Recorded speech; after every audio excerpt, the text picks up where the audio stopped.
Hello everyone, কেমন আছে সবাই? আশা করি সবাই ভালো আছো, আমিও খুব ভালো আছি। রাইস ব্লগে নতুন একটা ভিডিওর সাথে সকলকে জানাই ওয়েলকাম এবং ভালোবাসা। তো আমি তো অনেক দিন ভিডিও দিই না, আর এখানে আসার পর তো ভিডিও দেওয়াই হয়নি। আমি মাঝখানে লাইভে এসেছিলাম, তখন তোমরা বলেছিলে দিদি তুমি কেন ভিডিও দাও না। তো যাই হোক, চলো আজকে একটা ভিডিও আপলোড করবো। আর আজকে হচ্ছে 4 তারিখ। আমি 4 তারিখ রাতে ভিডিওটা স্টার্ট করলাম। কালকে যাব আমি বাড়িতে, 5 তারিখে যাব বাড়িতে, মানে সিন্দ্রাটিতে যাব। তো চলো পুরো ভিডিওটা আমি তোমাদের সঙ্গে শেয়ার করবো, আশা করি তোমাদের খুব ভালো লাগবে। আর এদিকে আমার প্যাকিং অলমোস্ট ডান। আর এখন রাত 11টা বাজে, এখন আমি ঘুমিয়ে পড়বো। সকালবেলা যেহেতু আমার বেরোতে হবে, তারা আছে। তারপর দিদি হাবড়ার থেকে উঠবে, দিদিও যাবে। তো চলো আমি পুরো ভিডিওটা শেয়ার করবো আমি। তো চলো বেশি কথা বলবো না, এখন আমি ঘুমিয়ে নিই। পুরোপুরি রেডি হয়ে গেছি। আর এই দেখো, এই তো হচ্ছে আমাদের খুশি বুনু, সব থেকে ছোট এখন হয়ে এসছে। ওদের মন খারাপ, এই যে বিবিসা রানী। কিছু বলতে চাস?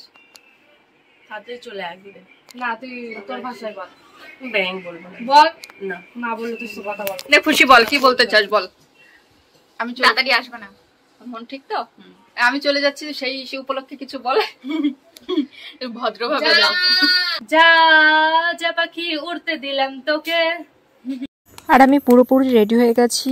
আর সত্যি কথা বলতে আমি জুতোর ফিতে এখনও বাঁধতে পারি না, অন গড। তো কোনো জায়গায় যাওয়ার হলে সুপ্রিয়াই বেঁধে দেয়, তো আজকেও সুপ্রিয়া বেঁধে দিচ্ছে। তো এই দেখো, আর শুজ আমি খুবই কম পরি, আর স্যান্ডেল হলে আমার খুব ভালো হয়। স্যান্ডেল বা হিল আমি পরে, হিল আমি এত লম্বা তারপরে হিল পরলে না মানে কেমন একটা লাগে। আর সবাই বকাও দেয় যে এত লম্বা তারপরে আবার হিল পরতে হয় নাকি। তো যাই হোক, দেখো এখন আরও কি বলে। মাম্মা কিচ্ছু না, কিছু বলবি আমাকে? ম্যাচিং আছে পার হামে কিছু বলবি আমাকে? আর ও সেম হ্যাঁ, ওর জন্য তো কিছু বলবে? বলো কি বলবে? ভালো লাগে জানো ওকে, আর বেশি কিউট লাগে না। চুলটা কাটিয়ে দে বলছে। এই দাঁড়া, আমার মেয়ে কথা বলছো, আমা বলো। আজকে সোমবার শুনতে পাচ্ছে না মা কিছু? না, আজকে সোমবার, আজকে যাবো বল। বন্ধুরা আমার মা চলে যাচ্ছে, এটা চুম করে দাও। বড় চুল ভালো লাগে না, ঠিক আছে, কেটে ফেল, ভালো লাগে।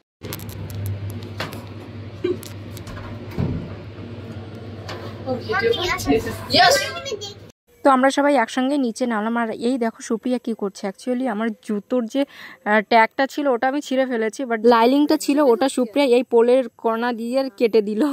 কি টেকনিক দেখো। তো আমি বাইরে চলে এসেছি, সঙ্গে দেখো এই যে বড় মেজো ছোট নুয়া সবই আছে।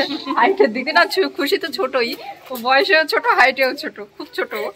তো যাই হোক, এখন আমরা যাচ্ছি। Bye bye, tata. এই একটু আমরা নজর উৎসাই দে, কি করে জানি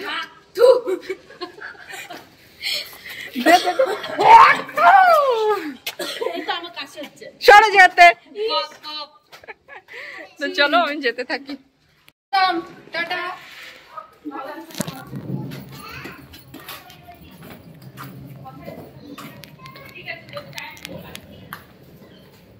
তো দেখো আমি দাঁড়িয়ে আছি এখন ফ্যান্টাসিয়ার সামনে, টোটোর জন্য ওয়েট করছি, কারণ আমার একটু তাড়াও আছে ট্রেন ধরার। কিন্তু ওই যে ওদের জন্য আমার লেট হয়ে গেল। এখন ভাবছি টোটো কখন আসবে। রাস্তা দেখো পুরো ফাঁকা। এইমাত্র একটা টোটো দেখলাম, জিজ্ঞেস করলাম স্টেশন যাবে কি না, বললো না যাবে না। তো তারপর কিছুক্ষণ পর একটা টোটো দেখলাম ফাইনালি, তো ওই পাশে ছিল। আমি বললাম হ্যাঁ যাবো। দেন টোটোটা আসছে, এই দেখো তোমাদের দেখাচ্ছি, এই যে টোটোটা চলে আসলো। আর এখন আমি টোটোতে বসে যাব। আর টোটোতে আমি একাই ছিলাম, পরে একজন উঠলেন।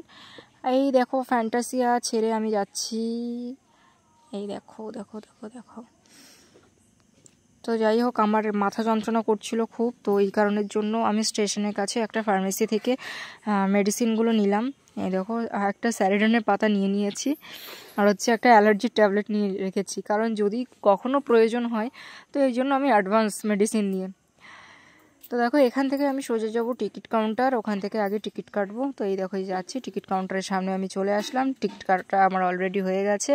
আর একটা ট্রেন আসলো শিয়ালদা থেকে বারাসাত পর্যন্ত, মানে তো এই ট্রেনটা আমার না, আমার 4 নম্বর প্ল্যাটফর্মে আমার ট্রেন আসবে। তো যাই এখন হাঁটতে হাঁটতে। আর এখন আমি ওভারব্রিজ ক্রস করব। সত্যি কথা বলতে ওভারব্রিজ ক্রস করতে আমার প্রচুর কষ্ট হয়। দেখো এখন এখানে ওপরে উঠে আমি দাঁড়িয়ে বাইরের ভিউটা নিচ্ছি, কারণ আমি হাঁপিয়ে গেছি না। এরপর আমার এতগুলো সিঁড়ি ভাঙতে হবে, আর ট্রলিটা তো আমি টেনে নামাতে পারবো না, এই জন্য উঁচু করে নামাচ্ছি। আমার খুব কষ্ট হয়ে যায়, হাতে ট্রলি নিয়ে কাঁধে ব্যাগ নিয়ে এই ওভারব্রিজ ক্রস করতে সত্যি ভীষণ কষ্ট হয়ে যায়। তো যাই হোক, আমার নিতে তো হবে, কারণ আমি এত জিনিসপত্র যেহেতু নিচ্ছি, তো দুটো ব্যাগ তো আমার লাগবেই। আর হ্যাঁ, আমি তোমাদের আগে বলেছিলাম যে আমার সঙ্গে দিদিও যাবে, হাবড়া থেকে দিদি আমার সঙ্গে ট্রেনে উঠবে। কিন্তু কি হয়েছে, আমার বেরোতে লেট হয়ে গেছে বলে আমি দিদিকে বললাম তুই হাবড়া থেকে ট্রেন ধরে বনগাঁ চলে যা, আমি তোর সঙ্গে বনগাঁ দেখা করে নেব। যথারীতি দিদি হাবড়া থেকে ট্রেন ধরে বনগাঁ চলে যায় এবং ওখানে যাওয়ার পর আমার জন্য ওয়েট করে। যাই হোক, কী হয় সেটা পরে বলছি, তার আগে শোনো, আমি ট্রেনে উঠে অনেকটা পথ আমি দাঁড়িয়েছিলাম, যেহেতু ট্রেনে প্রচুর ভিড়, আর সত্যি কথা বলতে দাঁড়ানোরও সুযোগ পাচ্ছিলাম না, এত ভিড় ছিল। তো আসল কথায় আসি, এবার কি হলো, দিদি বনগাঁ আমার জন্য ওয়েট করছিল, করতে করতে ওকে না টিটিতে ধরলো। ও টিকিট কেটেছে, তারপরও ওকে টিটিতে ধরলো। দিদি বললো যে আমি একজনের জন্য ওয়েট করছি, তো সে আসলে আমি চলে যাব এখান থেকে। তো ওনারা কোনো কথাই শুনলেন না, দিদিকে নিয়ে গেল অফিস রুমে। নিয়ে যাওয়ার পর দিদি থেকে ফাইন নিল। দিদিকে বললো এর কোনো ভ্যালু নেই, যেহেতু 10টার সময় টিকিটটা কাটা হয়েছে, এর কোনো ভ্যালু নেই। তো আমার দিদি আমাকে ফোন করে বলছে তুই কোথায়, জলদি আয়। আমি বললাম তুই দাঁড়া, আমি আসছি, আমি এসে ফাইন কাটাচ্ছি। তো আমি জানি না কেন দিদিকে কেন ধরলো, আমি বুঝতে পারলাম না, এখনও বুঝতে পারছি না যে কিসের জন্য।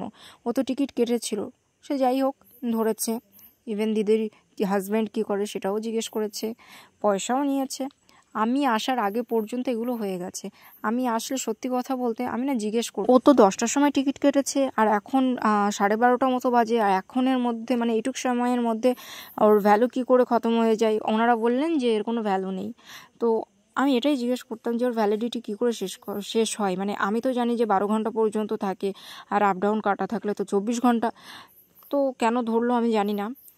যাই হোক, এটা বনগাঁতে খুব চলছে, তোমরা যারা বনগাঁ দিয়ে যাবে একটু সাবধান হয়ে থেকো।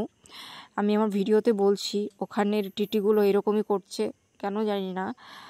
টিকিট থাকা সত্ত্বেও যে ফাইন কাটে, তো তাকে কিছু বলার নেই। যাই হোক, দেখো আমি বনগাঁ ঢুকে গেছি, আর এই যে হচ্ছে বনগাঁর স্টেশন, দেখো অনেকটা সাজানো, মানে আগেও এত সুন্দর ছিল, কিন্তু স্টেশনটা ভেঙে চুরে একেবারে যা ইচ্ছে তাই করে দিয়েছে। হ্যাঁ, হয়তো সুন্দর হবে, সুন্দর করবে ওই কারণের জন্য, কিন্তু এখন ভালো লাগে না দেখতে, আগে ভালো লাগতো দেখতে।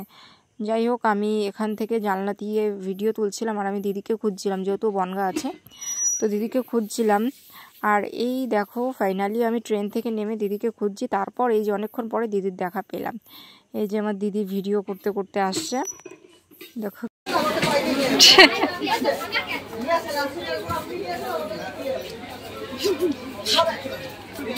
আর দিদিকে যখন পেয়েই গেলাম, তখন ট্রলিটা দিদির হাতে দিয়েই দিলাম, কারণ আমার তো খুবই কষ্ট হয়ে গেছিলো। তো এই জন্য দিদি ব্যাগটা নিচ্ছে, আমি শুধু সাইড ব্যাগটা নিয়েছি। তো দেখো, ওইটা হচ্ছে দিদির সঙ্গে যে আছে, ওইটা হচ্ছে দিদির দেওরের মেয়ে। স্টেশন থেকে এবার আমরা উঠলাম টোটোতে, কারণ এই টোটোতে করে যাব আমরা 96 বাস স্ট্যান্ড, আর বাস স্ট্যান্ডে গিয়ে আমরা বাস ধরবো। আর ওই বাসটা যাবে আমাদের দত্তফুলিয়াতে। মতিগঞ্জ দিয়ে যাওয়া যায়, কিন্তু আমরা মতিগঞ্জ দিয়ে যাই না, আমরা যাই এই নাটাবেরিয়া হয়ে মামদপুর হয়ে যায়। আর এই যে দেখো বাসটা ফাঁকাই ছিল। যাই হোক, আর ট্রেনে তো সিট পাইনি, বাস তো ফাঁকা পেয়েছি ভাই, বাসে তো উঠে যাই। আর এই দেখো, আমি যখন বনগাঁতে আসি না, তখন এই যে এই ব্রিজের ক্লিপগুলো আমি খুব নিই। মানে আগে যখন আসতাম, যখন বনগাঁতে ক্লাস করতাম তখনও নিতাম, এখনও নিচ্ছি, আমার খুব ভালো লাগে। আর এই জায়গাটা দেখো, বাসটা দাঁড়িয়ে গেল, টাওয়ার ক্লকটা আসছে, কি সুন্দর লাগছে বলো। এটা হচ্ছে বনগাঁ টাওয়ার ক্লক। তো যাই হোক, চলো এরপর তোমাদের আরও একটা ব্রিজ দেখাবো, যেহেতু মানে এই ব্রিজটা থেকে ওই ব্রিজটা দেখা যায়। আমি একটু আগে যে ব্রিজটা দেখালাম, ওই ব্রিজটা দেখা যায়, কিন্তু আমি আজকে উল্টো সাইডে বসেছি, ওই জন্য দুটো ব্রিজ একসঙ্গে দেখা যায়নি। কি করব বলো, আমি দুটো ব্রিজ দুবার নিলাম। আর নাহলে একটা ব্রিজে থেকে আমি যদি ওই পাশটাই বসতাম, বাসের ওই পাশটাই বসতাম, মানে বাঁ দিকটাই বসতাম না, তাহলে দুটো ব্রিজ আসতো। কি করব, রং সাইডে বসে গেছি। তো যাই হোক, আমার দেখা হয়ে গেল বাসে ওঠার পর এই যে তিথিদির সঙ্গে। তো তিথিদির বিয়ের সময় আমরা কাজ করেছিলাম, অনেক দিন পর তিথিদির সঙ্গে দেখা হলো, খুব ভালো লাগলো।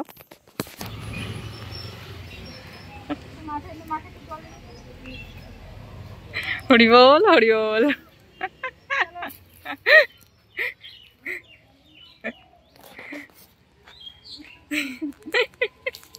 আর সেনজানিতে নামার পর তোমরা দেখলে ঝর্ণার শরীর খারাপ পড়ে গেল। যাই হোক, দিদি বলল চল ওইদিকে, বাবাইয়ের জন্য বিরিয়ানি নেবে। আর তমজিৎ 1 সপ্তাহ আগে ওর দাদু বাড়িতে এসছে, তমজিতের মা তমজিৎকে নিতেই এসছে। তো ওর ছেলে বিরিয়ানি খেতে চেয়েছে, সেটাই আনতে যাবে। আমাকে বললো চল, আমি বললাম চল যাচ্ছি।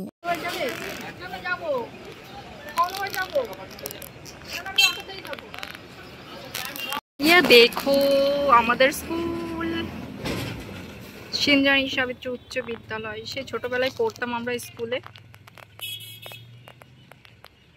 আর এই দেখো ওই স্কুলটাই পড়তো তমজিৎ, ভাইয়াও স্কুলে পড়েছে, সিনজানি নিবেদিতা শিশু বিদ্যাপীঠ। দেখো এই মালটা এক্ষুনি অবস্থা খারাপ ছিল, এখন এখানে ঠুসার জন্য দাঁড়িয়ে আছে, ঠুসবে বিরিয়ানি। আর এখান থেকে কি খাবে? চিকেন ললিপপ, চিকেন সট্টা, চিকেন পকোড়া, ভেজিটেবল, সিঙ্গাড়া, ঠিক আছে। জিলেবি খাবো, আমি জিলেবি খাবো না, আমি আমি বাড়ি যাইও খাবো। দিদি কয় 10 টাকা জিলেবি খা, রসমালাই আমি খাবো না, আমি জিলেপি খাবো। জিলাপি জিলিপি জিলিপি খাবো, জিলিপি। এই জলেবি ভাই। কি কি কিনলি এই দোকান দিয়ে? আস্তে করে নে ব্যাগটা, আগে চল। এই হাঁটে যাবি বাড়ি এই জায়গায়? গাইস আমার প্রচন্ড প্রচন্ড প্রচন্ড পরিমাণে কষ্ট হয়ে গেছে। এখন আমি বসে আছি সৌরভদার দোকানের সামনে, মানে মনে করো আমি কিছু টাকা তোলার জন্য বসে আছি, খালি হাতে আইছিলাম। তো যাই হোক, নীলা একটু সামনে আইবো। ফকির নিমন্ত্রণ দেওয়া যাচ্ছে সারান্তে। ও তাহলে বুঝতেই পারছিস আমার কাছে কিন্তু ফকির নিমন্ত্রণ আসছে। That's good. আর আমি এখন বসে আছি আমাদের সিনজানি কলেজের সামনে ট্রলি পেতে। আসো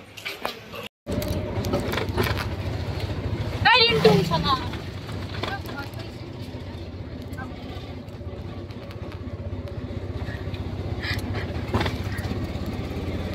আর তোমরা দেখলে আমরা একটু আগে অটোতে উঠে গেছি। আর এই যে দেখো আমাদের বাড়ির রাস্তার দিকটা, কতদিন এই রাস্তায় আসি না, কেমন হয়ে গেছে, কত পাল্টে গেছে। দেখো বাড়ির রাস্তার কাছে চলে এসেছি। আর এই যে দেখো আমাদের খেলার মাঠটা ক্রস করলাম, মানে এবার আমার বাড়ি পড়বে। তো আগে চলো, আগে অটো থেকে নামি, বাড়িতে যাই, তারপর কথা বলছি।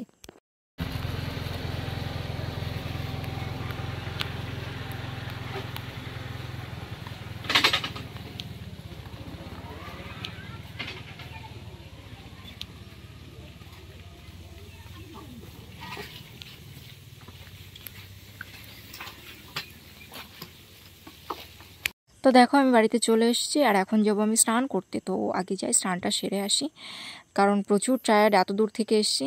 আর স্নান সারা হয়ে গেছে, এখন যাব ভাত খেতে, কারণ খিদে পেয়েছে, সকাল দিয়ে কিছুই খাওয়া হয়নি। তো চলো আজকে মা খাইয়ে দেবে।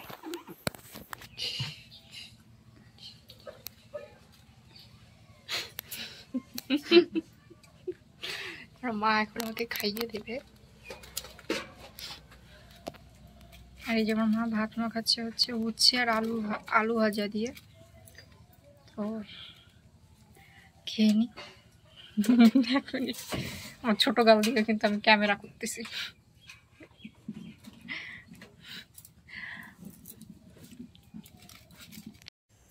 আসো চেয়ার নিয়ে যাও। তো চলো ভিডিওটা এখানেই শেষ করছি। যদি ভিডিওটা ভালো লাগে অবশ্যই লাইক কমেন্ট শেয়ার করে দিও। যারা এখন আমার চ্যানেলটি সাবস্ক্রাইব করনি তো তারা প্লিজ আমার চ্যানেলটি সাবস্ক্রাইব করে পাশে থাকা বেল আইকনটি ক্লিক করে দিও, কারণ কি আমি যখনই ভিডিও পোস্ট করি না কারণ সঙ্গে সঙ্গে তোমাদের ফোনে নোটিফিকেশান চলে যায়। তো এবার থেকে আমি ভিডিও দেওয়ার চেষ্টা করব। মাঝখানে অনেক গ্যাপ চলে গেছে আমি জানি, কিন্তু এবার থেকে গ্যাপ দেব না, আমি ভিডিও দেবো, যতটুকুনি পারে ততটুকুনি ভিডিও দেবো। তোমরা প্লিজ আমার পাশে থেকো। তো চলো ভিডিওটা এখানেই শেষ করছি। এখন অনেক রাত হয়ে গেছে, মানে 5 তারিখে অনেক রাত হয়ে গেছে, 11টা বাজে। আর যেহেতু আজকে সারাদিন আমার জার্নি করতে করতে গেল, বিকালবেলাও বেরিয়েছিলাম, একটু বিকালবেলা বেরিয়েছিলাম দিদির সঙ্গে, সেটার ভিডিও আমি পরের দিন দিচ্ছি, মানে কালকে দেবো। চলো টাটা বাই, গুড নাইট, ভালো।